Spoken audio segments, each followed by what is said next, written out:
Chapter 8 Elf School. When Santa and Jimmy finished their sodas, Cricken reappeared, took their empty steins, and wiped the counter clean. "Well, if you will excuse me for a while, I'd like to check in on the team," Santa said. "I think Cricken wanted to show you a few things as well." At the mention of his name, Cricken beamed.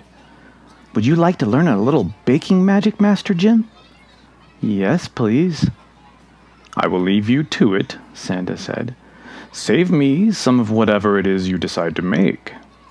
"Oh, we will, Santa," Cricken replied. "Splendid," Santa said, and strolled away towards the rear of the lodge.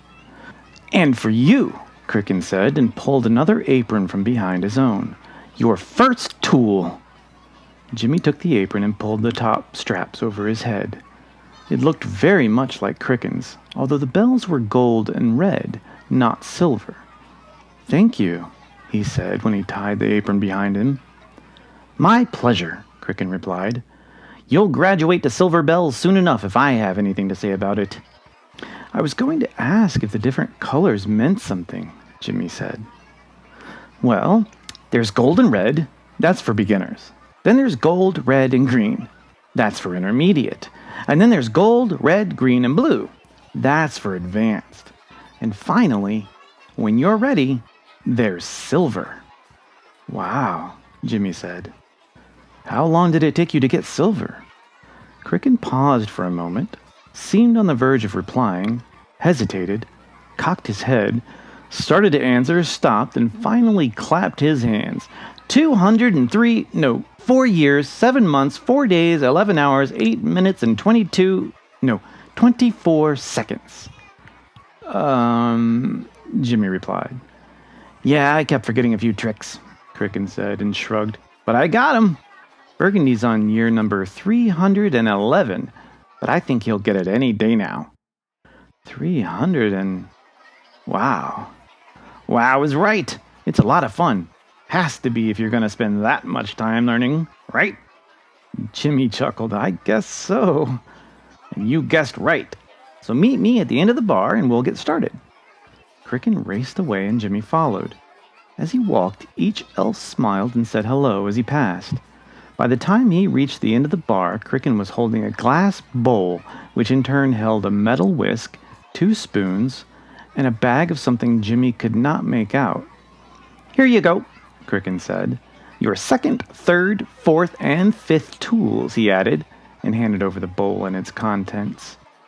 "Thank you." "Are you teaching Master Jim to cook?" a pretty-sounding voice asked from far down one of the long tables. Jimmy turned and spotted a small, blonde-haired elf smiling back at them. "Would you like to help?" Cricken asked. "Would I?" the elf replied. She clapped her hands, stood, and hurried down the long table. "Hello," she said, and shook Jimmy's hand with vigor. "Hello," Jimmy replied. "My name is Pimsy, but you can call me Pim, or Pim Pim, or even Pimpermint if you like," she said and began to giggle. "I like Pimsy, that's a fun name," Jimmy said. "She's fun, all right," Cricken said. Pimsy blushed as she pulled an apron from her pocket. As she tied it behind her, Jimmy noticed the bells were gold and red, just like his. "I guess we're both beginners," he said. Pimsy glanced down at her apron and giggled. "Yes, we are. I've only been at it for a little while. No more than 30 years. Cricken cocked his head.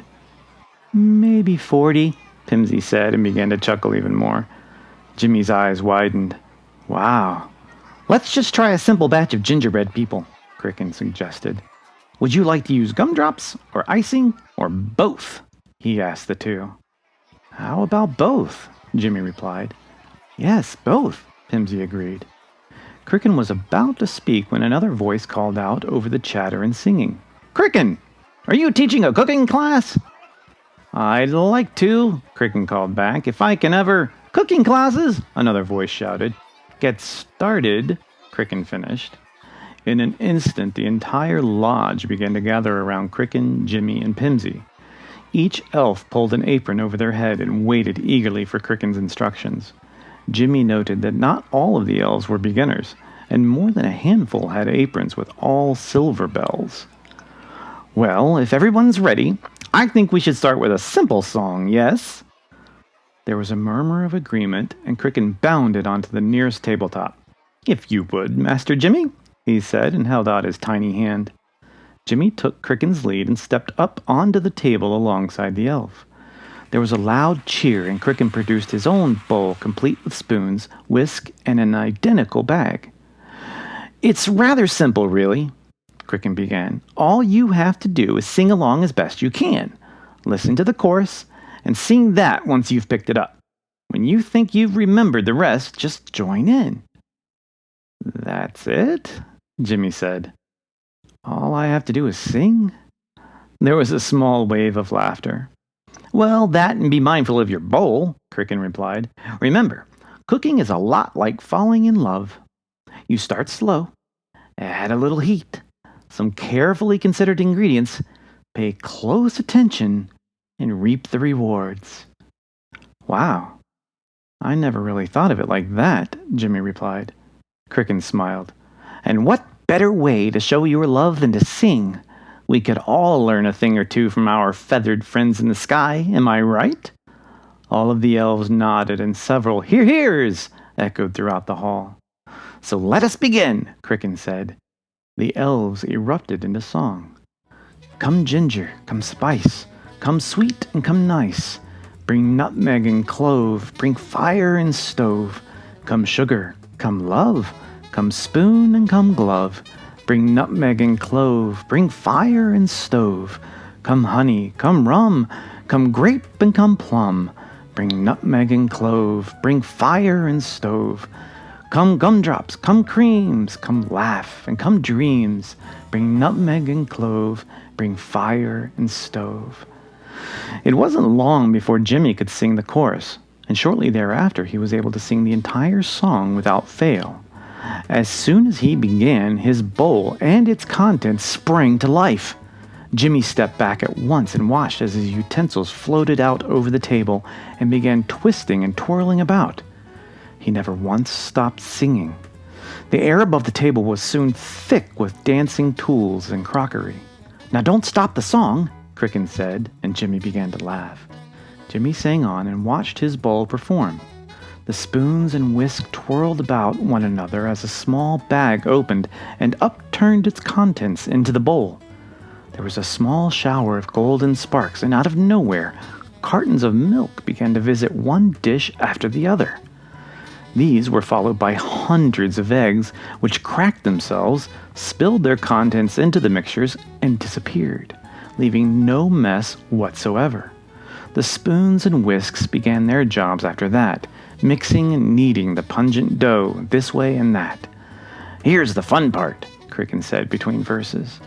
Just then, all of the bowls, spoons, and whisks raced off to the far end of the lodge and disappeared behind the bar. Behind them, they left suspended in midair perfectly round balls of gingerbread cookie dough.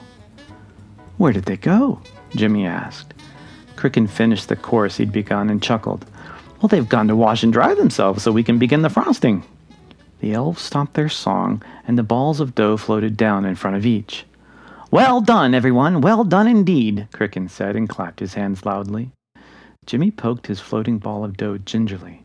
It wavered in the air and spun a sort of lazy spiral.